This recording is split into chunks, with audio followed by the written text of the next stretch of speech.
जब इस कायनात में इंसानों का नामो निशान भी नहीं था, हर तरफ बस सन्नाटा पसरा हुआ था।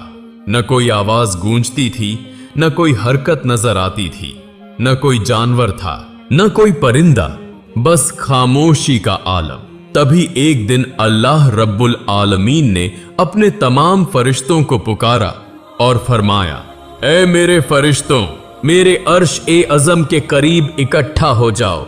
अल्लाह का हुक्म मिलते ही अनगिनत फरिश्ते रोशनी की लकीरों की तरह चमकते हुए एक जगह जमा हो गए। सब अदब से खड़े हो गए, निगाहें झुकी हुई। फिर अल्लाह ताला ने इरशाद फरमाया, मैं जमीन पर अपना एक नुमाइंदा भेजना चाहता हूं। यह सुनकर फरिश्तों के बीच हलचल सी मच गई। उनके चेहरों पर हैरानी उभर आई, दिलों में सवाल उठने लगे। उन्होंने बड़े अदब से अर्ज किया, ऐ हमारे परवरदिगार, क्या आप ऐसी मखलूक को जमीन पर उतारना चाहते हैं जो वहां फसाद फैलाएगी, खून खराबा करेगी, जबकि हम तो हर लम्हा आपकी तस्बीह और इबादत में मशगूल रहते हैं। फिर नई मखलूक की क्या जरूरत है? फरिश्तों की ताज्जुब भरी बात सुनकर अल्लाह रब्बुल आलमीन ने फरमाया, ऐ फरिश्तों, मैं वो जानता हूं जो तुम नहीं जानते। कौन मेरी इबादत करेगा, कौन नाफरमानी करेगा, इसका इल्म सिर्फ मेरे पास है। मैंने तुमसे मशवरा नहीं मांगा, बस तुम्हें अपनी मर्जी बता रहा हूं। यह कलाम सुनकर फरिश्तों के दिल कांप उठे। उन्होंने अपनी गुस्ताखी महसूस की और फौरन तौबा करते हुए सजदे में गिर पड़े। सबने माफी मांगी और अल्लाह ने उनकी तौबा कबूल कर ली। इसके बाद अल्लाह ताला ने अपने 4 अजीम फरिश्तों हजरत जिब्राइल, हजरत मीकाइल, हजरत इसराफील और हजरत अजराइल अलैहिस्सलाम को बुलाया। 4 फरिश्ते अदब से हाजिर हो गए।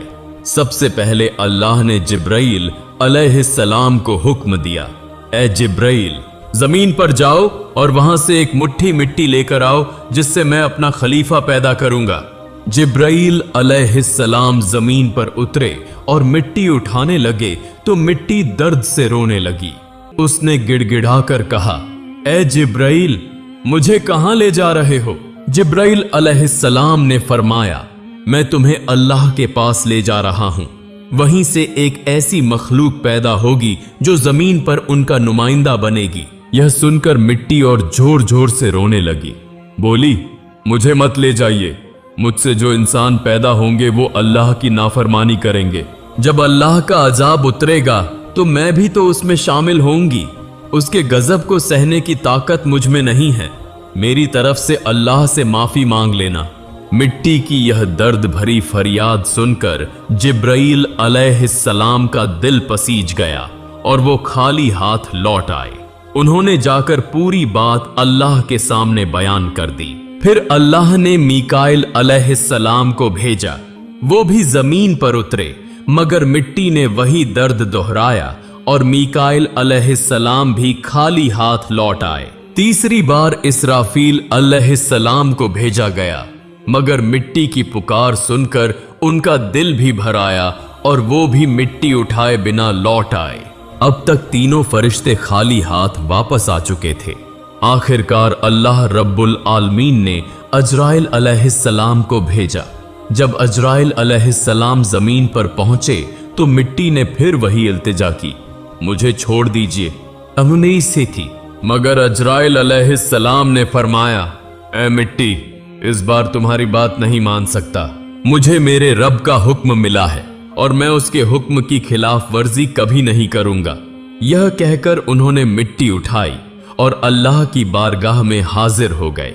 अल्लाह ताला ने अजराइल अलैहिस्सलाम की फरमानबरदारी से खुश होकर फरमाया, ए अजराइल, चूंकि तुमने मेरा हुक्म पूरा किया है, मैं तुम्हें इंसानों की रूहें कब्ज करने की जिम्मेदारी देता हूं। अजराइल अलैहिस्सलाम ने अर्ज किया, ए रब, जब मैं लोगों की रूह लूंगा तो उनके घर वाले मुझसे नफरत करेंगे।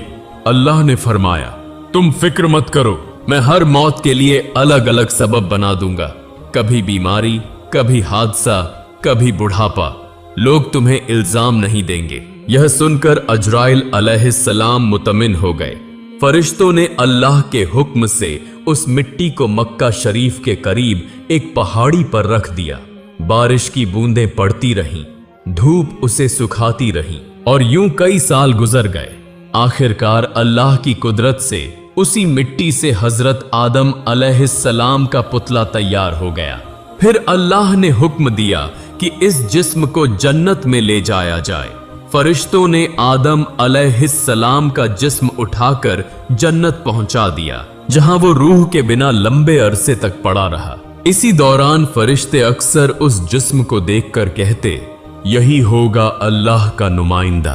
पम पाम तुस पाम पाम कुस्का थी, मगर फरिश्तों का सरदार आजाजील, जो अभी शैतान नहीं बना था, हर बार ताने कसता, मजाक उड़ाता।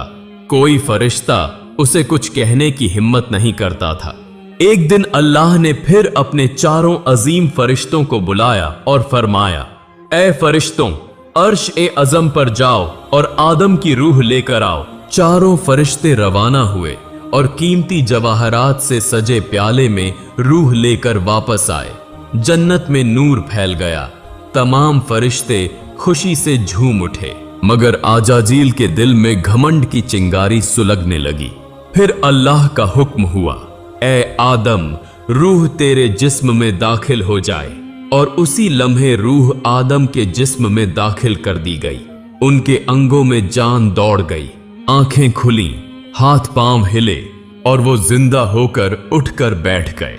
उनकी पहली आवाज थी, अल्हम्दुलिल्लाह। अल्लाह रब्बुल आलमीन इस कलाम से बहुत खुश हुए।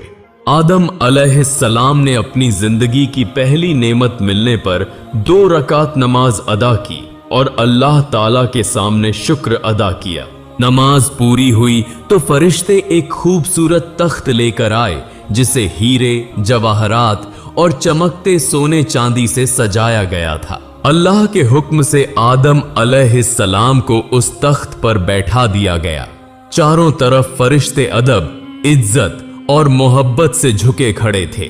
फिर अल्लाह ताला ने इरशाद फरमाया, ऐ मेरे फरिश्तों, आदम को इज्जत दो और उन्हें सजदा करो।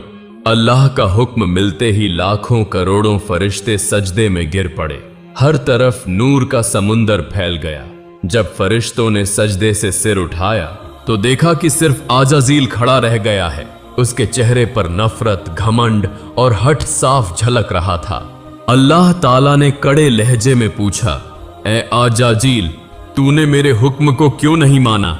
आजाजील ने घमंड से भरी आवाज में जवाब दिया, आपने आदम को मिट्टी से पैदा किया और मुझे आग से बनाया। आग की फितरत ऊपर उठने की है, जबकि मिट्टी नीचे झुकती है। तो अगर किसी को सजदा करना चाहिए था तो आदम को मुझे करना चाहिए, न कि मुझे उन्हें। उसकी ये बात अल्लाह रब्बुल आलमीन के गजब को भड़का गई। अल्लाह ने फरमाया, ए नाफरमान, मेरी बारगाह से निकल जा। तूने मेरे हुक्म की तौहीन की है। तू लानत का हकदार है और हमेशा के लिए धिक्कारे हुए लोगों में शामिल कर दिया गया। उस लम्हे से जो फरिश्तों का सरदार था, वो गिरकर इब्लीस और शैतान कहलाया।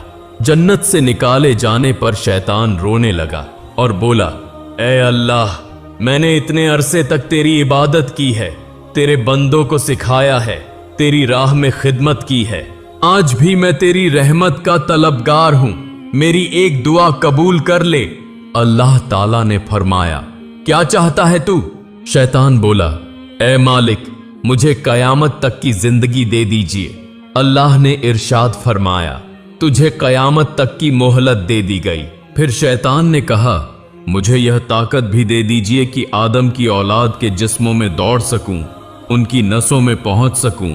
अल्लाह ने फरमाया, यह ताकत भी तुझे दी जाती है, मगर याद रख, तू मेरे बंदों को गुमराह कर सकता है, उन्हें फुसला सकता है, लेकिन जो मेरा सच्चा बंदा तौबा करेगा, मैं उसके सारे गुनाह माफ कर दूंगा और मेरे खास बंदों पर तुम्हारी चाल कभी कामयाब नहीं होगी। शैतान को लानत देकर जन्नत से निकाल दिया गया। इसके बाद अल्लाह के हुक्म से आदम अलैहिस्सलाम का तख्त जन्नतुल फिरदौस में ले जाया गया। उन्हें पूरी आजादी दी गई कि जन्नत की नेमतों का लुत्फ उठाएं, खाएं, पिएं, घूमें, आराम करें। लेकिन आदम अलैहिस्सलाम के दिल में एक अजब सा खालीपन था। वो अकेले बैठकर इबादत में मशगूल रहते। उनके चेहरे पर उदासी साफ दिखाई देती। अल्लाह ताला को आदम की यह हालत मालूम थी, इसलिए उन्होंने जिब्राइल अलैहिस्सलाम को भेजा। जिब्राइल उनके पास आए और मुस्कुराकर पूछा, ए आदम, जन्नत तुम्हें कैसी लग रही है? आदम अलैहिस्सलाम ने कहा, जन्नत बहुत खूबसूरत है, चारों तरफ सुकून, नेमतें, नूर, सब कुछ है, लेकिन दिल में एक अजीब सी कमी महसूस होती है जिसे मैं समझ नहीं पा रहा। जिब्राइल ने कहा, ए आदम, मैं समझता हूं, अल्लाह ने मुझे इसी मकसद से भेजा है, जल्द ही तुम्हारी यह कमी पूरी कर दी जाएगी। यह कहकर जिब्राइल वापस लौट गए। अगले दिन फजर से पहले जब आदम अलैहिस्सलाम हल्की नींद में थे, तभी जिब्राइल अलैहिस्सलाम अल्लाह के हुक्म से उनके पास तशरीफ लाए। उन्होंने आदम की बाईं पसली से एक हड्डी निकाली, उस पर चमड़ा और गोश्त चढ़ाया, उसमें नूरानी सांस फूंकी और इस तरह एक नई तख्लीक का आगाज हुआ। वह हड्डी नूर में नहाई और कुछ देर में एक हसीन पाक औरत का रूप ले लिया, जिसका चेहरा चांद से ज्यादा रोशन था। उसे देखकर लगता था जैसे जन्नत की हर रोशनी उसी से फैल रही हो। जिब्राइल मुस्कुराए और अदब से बोले, ए आदम, उठिए। आदम अलैहिस्सलाम जागे और सामने उस नूरानी हस्ती को देखकर हैरान रह गए। उनकी आंखों में रहमत, सुकून और मोहब्बत की चमक थी। उन्हें देखते ही आदम के दिल में ऐसी राहत उतरी जो उन्होंने पहले कभी महसूस नहीं की थी। जिब्राइल अलैहिस्सलाम ने फरमाया, ए आदम, ये हैं आपकी हम सफर बीबी हव्वा अलैहिस्सलाम। यह सुनते ही आदम के चेहरे पर मुस्कुराहट फैल गई। उनके दिल का खालीपन पल भर में मिट गया। तफसीरों में आता है कि दुनिया की तमाम औरतों में सबसे ज्यादा हुस्न बीबी हव्वा को दिया गया था। आदम देर तक उन्हें देखते रहे और दिल में अल्लाह का शुक्र अदा करते रहे।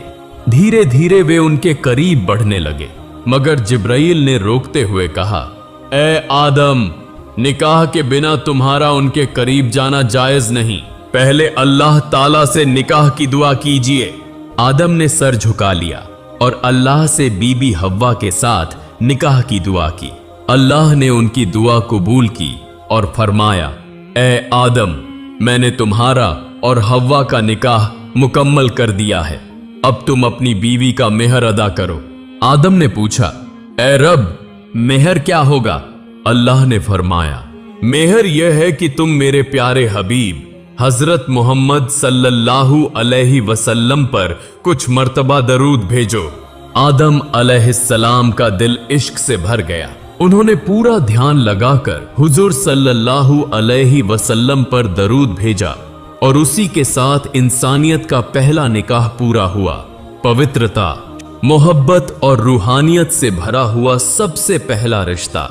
अब अल्लाह ताला ने आदम और हव्वा को जन्नत की तमाम नेमतों का इस्तेमाल करने की इजाजत दी और फरमाया, ए आदम, ए हव्वा, जन्नत की हर नेमत तुम्हारे लिए है, जो चाहे खाओ पियो, लेकिन इस एक पेड़ के करीब मत जाना और इसका फल कभी मत खाना। कहा जाता है कि वह पेड़ गेहूं का था। आदम और हव्वा जन्नत में सुकून और खुशी के साथ रहने लगे, लेकिन दूसरी तरफ शैतान उनकी बर्बादी की चालें सोचने लगा। वो बाहर बैठा हर पल यह योजना बनाता कि कैसे आदम और हव्वा को फिसलाया जाए। जन्नत से निकाले जाने के बाद शैतान की सबसे खतरनाक चाल शुरू हुई। वह बाहर बैठकर हर लम्हा यही सोचता रहा कि कैसे आदम और हव्वा को धोखे में डालकर अल्लाह की नाफरमानी करवाए। उसने अपने पुराने इल्म, दुआएं और वजीफे याद किए ताकि जन्नत के करीब पहुंच सके। बहुत कोशिशों के बाद वह जन्नत की हद के पास पहुंच गया, जहां उसने देखा कि एक खूबसूरत मोर दीवार पर बैठा है। मोर ने शैतान को देखकर पूछा, तू कौन है? शैतान ने झूठ बोलते हुए कहा, मैं एक फरिश्ता हूं और जन्नत में दाखिल होना चाहता हूं। मोर ने जवाब दिया, हजरत आदम अलैहिस्सलाम यहां मौजूद हैं, उनके रहते किसी और को अंदर जाने की इजाजत नहीं। शैतान ने नर्म आवाज में कहा, मुझ पर रहम करो, अगर तुम मेरी मदद करोगे तो मैं तुम्हें ऐसी दुआएं सिखाऊंगा जिससे तुम कभी बूढ़े नहीं होंगे, न मरोगे और हमेशा जन्नत में रहोगे। मोर लालच में आ गया। शैतान की मीठी बातों और पढ़ी हुई दुआओं ने मोर का दिल पिघला दिया और उसने उसे जन्नत के अंदर ले जाने का तरीका बताया। वहां एक बड़ा सांप पहरे पर था। मोर ने पूरी बात सांप को बताई। सांप ने शैतान से पूछा, तू कौन है और क्यों अंदर जाना चाहता है? शैतान ने फिर झूठ बोला, मैं अर्श के नीचे रहा करता था और वहां मैंने एक ऐसी दुआ सीखी है जिससे हर मुराद पूरी होती है। अगर तुम मुझे अंदर ले जाओ तो मैं वो दुआ तुम्हें भी सिखा दूंगा। सांप भी उस दुआ की लालसा में आ गया, मगर बोला, आदम अलैहिस्सलाम के रहते किसी को अंदर ले जाना मुमकिन नहीं। तभी शैतान ने अपनी सबसे खतरनाक चाल दिखाई। उसने कहा, अगर तुम चाहो तो मैं तुम्हारे मुंह के अंदर चला जाऊंगा। इस तरह हम दोनों जन्नत में भी पहुंच जाएंगे और कोई हमें देख भी नहीं पाएगा। सांप इस योजना पर राजी हो गया। उसने अपना मुंह खोला और शैतान उसके अंदर दाखिल हो गया। फिर सांप जन्नत की हंसी फिजाओं से गुजरता हुआ बीबी हव्वा अलैहिस्सलाम के पास पहुंच गया। जैसे ही वो वहां पहुंचा, शैतान जोर जोर से रोने और सिसकने लगा। उसकी आवाज इतनी दर्द भरी थी कि हूरें और गिलमान भी इकट्ठा हो गए। बीबी हव्वा ने हैरानी से पूछा, ए अजनबी, तुम क्यों रो रहे हो? शैतान ने मासूमियत का नाटक करते हुए कहा, मैं तुम्हारे अंजाम को सोचकर रो रहा हूं। बीबी हव्वा घबरा गईं। हमारा अंजाम क्या होने वाला है? शैतान बोला, अल्लाह ताला बहुत जल्द तुम्हें और आदम को जन्नत से निकालकर जमीन पर भेज देगा। मैंने यह बात अर्श पर लिखी हुई देखी है। बीबी हव्वा के चेहरे पर परेशानी उतर आई। उन्होंने पूछा, तुम्हारी बात सच है? यह मैं कैसे मानूं? शैतान ने तुरंत कहा, अगर मैं झूठ बोल रहा हूं तो अल्लाह और उसके फरिश्तों की लानत मुझ पर हो। उसकी झूठी कसम ने हव्वा का दिल पिघला दिया। फिर उन्होंने कांपती आवाज में पूछा, अगर हमें जमीन पर भेज दिया जाएगा तो क्या इससे बचने का कोई तरीका है? शैतान ने चालाकी से उंगली उठाकर पेड़ की तरफ इशारा किया। देखो, जिस पेड़ से तुम्हें दूर रहने का हुक्म दिया गया था, अगर तुम उसका फल खा लो तो तुम हमेशा के लिए जन्नत में रहोगी, कभी बाहर नहीं निकाली जाओगी। बीबी हव्वा गहरी सोच में पड़ गई। एक पल को उन्हें लगा कि शायद यही तरीका है। फिर धीरे धीरे वो पेड़ के करीब गईं, एक फल तोड़ा और कुछ देर उसे देखकर आखिरकार एक और खा लिया। ज्यों ही उन्होंने फल खाया, जन्नत की हवा थम गई। हव्वा ने उस फल का आधा हिस्सा लिया और आदम अलैहिस्सलाम के पास गईं। मोहब्बत से बोली, ए आदम, आप भी इसे खाइए। आदम अलैहिस्सलाम ने उनकी बात मान ली और फल खा लिया। उसी लम्हे उनके जिस्म से नूरानी कपड़े उठ गए। उनके जिस्म से महकती खुशबू गायब हो गई। शर्म, डर और पछतावे की परछाई उनकी आंखों में उतर आई। दोनों को अपनी बड़ी गलती का एहसास हुआ। अल्लाह रब्बुल आलमीन को उनका यह अमल पसंद नहीं आया। फरिश्तों को हुक्म हुआ, जाओ आदम और हव्वा को जन्नत से उतार दो और उन्हें जमीन पर भेज दो। हुक्म मिलते ही जिब्राईल अलैहिस्सलाम और दूसरे फरिश्ते आए और आदम व हव्वा को जन्नत से निकालकर नीचे उतार दिया। जन्नत की फिजाओं में गहरा सन्नाटा छा गया। पहला मर्द और पहली औरत अब धरती की ओर रवाना हो चुके थे। यहीं से इंसान की कहानी शुरू होती है। एक ऐसी कहानी जिसमें इम्तिहान है, तौबा है, रहमत है और मोहब्बत भी। जब आदम और हव्वा जमीन पर उतरे तो दोनों एक दूसरे से जुदा कर दिए गए। आदम सरंद नाम की पहाड़ी पर ठहरे और हव्वा जद्दा के इलाके में। दोनों ही अल्लाह की नाफरमानी का गम लेकर रोते, इबादत करते और तौबा करते रहते। कई सालों तक वो अपने गुनाह पर अफसोस करते रहे। फिर एक दिन अल्लाह ताला ने उनकी तौबा कबूल कर ली और फरमाया, ए आदम, ए हव्वा, मैंने तुम्हें माफ कर दिया, अब तुम दोनों एक दूसरे से मिल जाओ। अल्लाह के हुक्म से वो दोनों एक जगह आ मिले। वह मुलाकात इतनी पाक और रूहानी थी कि उसी से इंसानियत की नई शुरुआत हुई। कुछ समय बाद उनकी औलादें पैदा होने लगीं। धरती पर जिंदगी फैल गई। मोहब्बत और रहमत का सिलसिला चल पड़ा। इसी तरह इंसानियत का पहला दौर शुरू हुआ, एक सफर जिसमें गलती भी थी, तौबा भी और रहमत भी। अल्लाह ताला ने साबित कर दिया कि जो भी बंदा सच्चे दिल से तौबा करता है उसके लिए रहमत का दरवाजा हमेशा खुला रहता है।